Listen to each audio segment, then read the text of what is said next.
That was the sound of my childhood. As a kid, I spent hours playing on my Game Boy, and because of that, composers like Koji Kondo and Shinichi Masuda became major influences on my musical journey. I learned the value of a strong musical motif, the effectiveness of tonal modulation, the importance of setting a tone, and on top of all of that, I gained an appreciation for creative restraint. Now wait, what do I mean by that? Composers for old video games were limited by the hardware they were using, in this case the Nintendo Game Boy.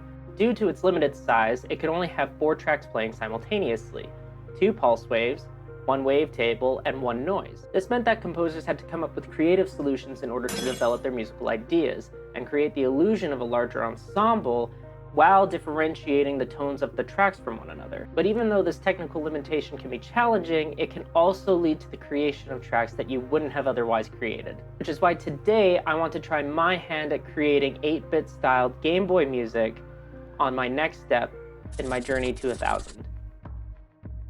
There are a few things I want to clarify first. I've thought about getting Little Sound DJ, which is the software that is used to make Game Boy music, but honestly, I don't want to be bothered with having to learn an entire new software when I have a slew of modern tools at my disposal that can do the same thing. So instead, I'll be showing a more modern approach that I take when making this style of music.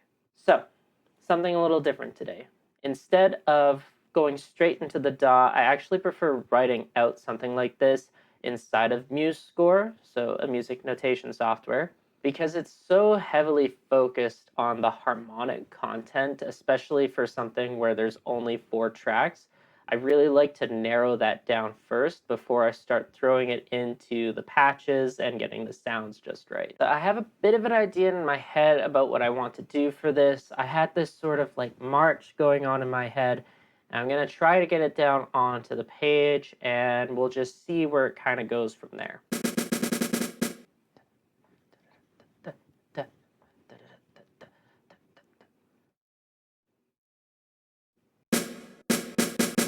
Yeah, something like that.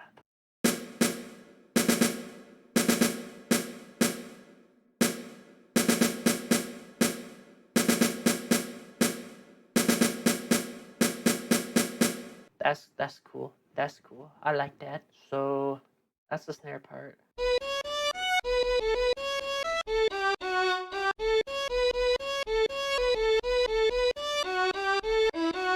We'll try that. Da da da da da.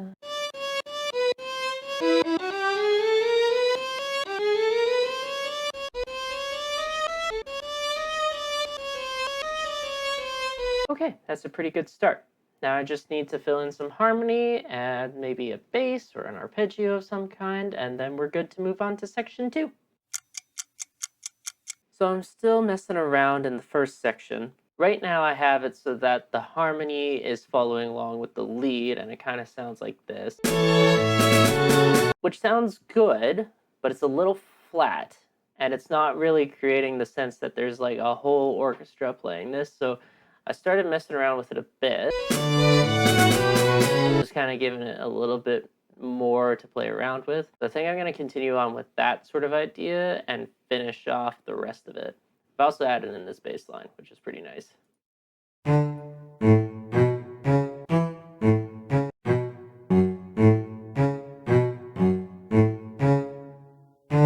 Yeah.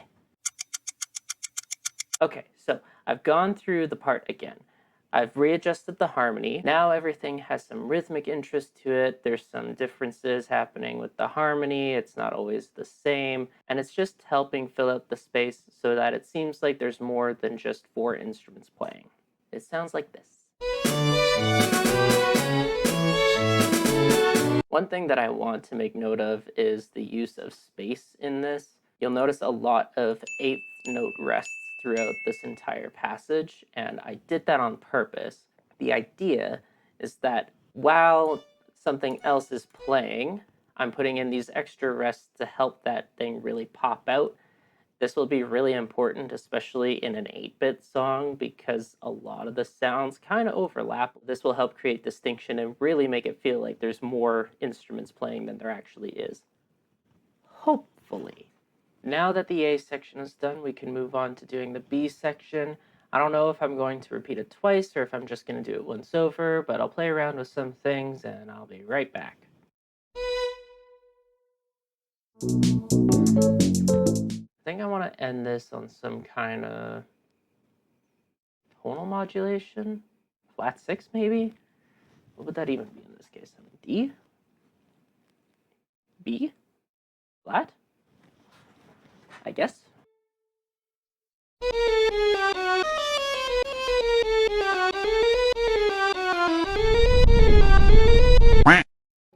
Okay, we're back.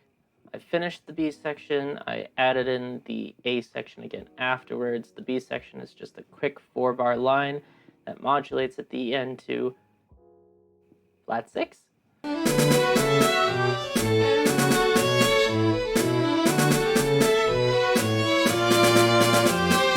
It's pretty good, but I think I almost want to add in this part again before it switches over.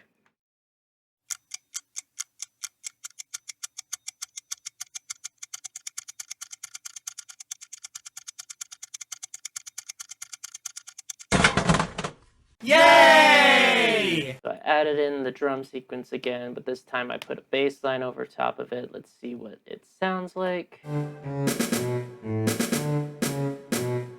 then it picks back up into the A section, and then I guess I should just put in an ending, although this might work. Maybe if I just extend it. One eternity later. I want to change this so that it's actually the last tonic. This at a G actually makes a G chord, which is the dominant, and I'd rather have it at the tonic, so I'll bring that down to F sharp. Nice and resolved. So now that the actual composition is done, we can hop into Reaper and start applying it to more of an 8-bit sound. Okay, so I've gone ahead into Reaper and opened up a new file, started 4 new tracks, and imported the MIDI. On each track, I put in this plugin called NES Pulse, and then on the last one, I put in one called NES Noise. And they're really good emulations of old consoles like the Nintendo NES and the Game Boy. I haven't adjusted any of the parameters on any of the plugins yet, so let's just see what it sounds like.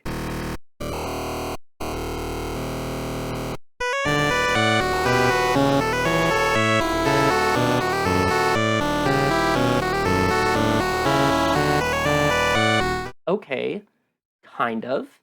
It needs a little bit of TLC.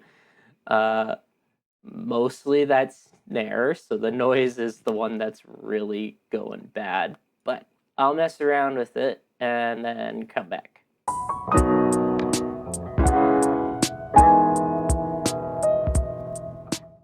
Okay, so I think I have something that I'm happy with now.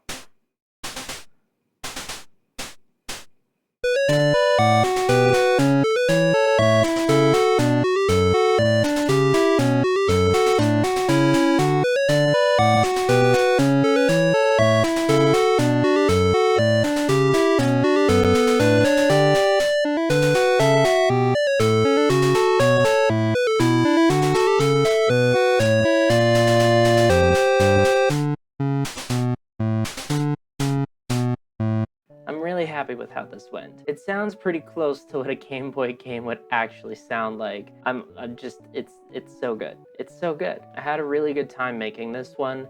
The ideas came to me really naturally, and I was able to kind of write as I went, and I didn't really have a point where I had to stop and go back.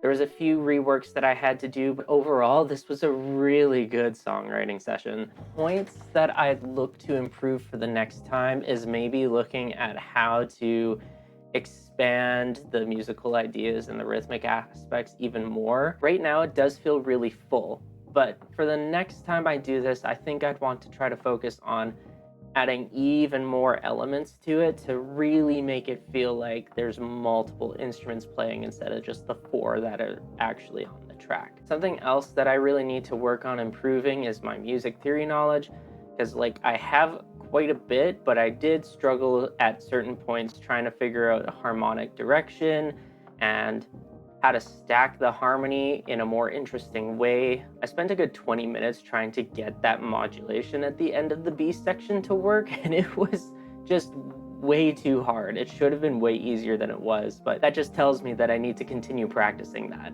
All in all, another song done, and I'm looking forward to the next one. If you haven't done so yet, make sure you hit that subscribe button. Let me know what you thought of the song in the comments, and I will see all of you next time.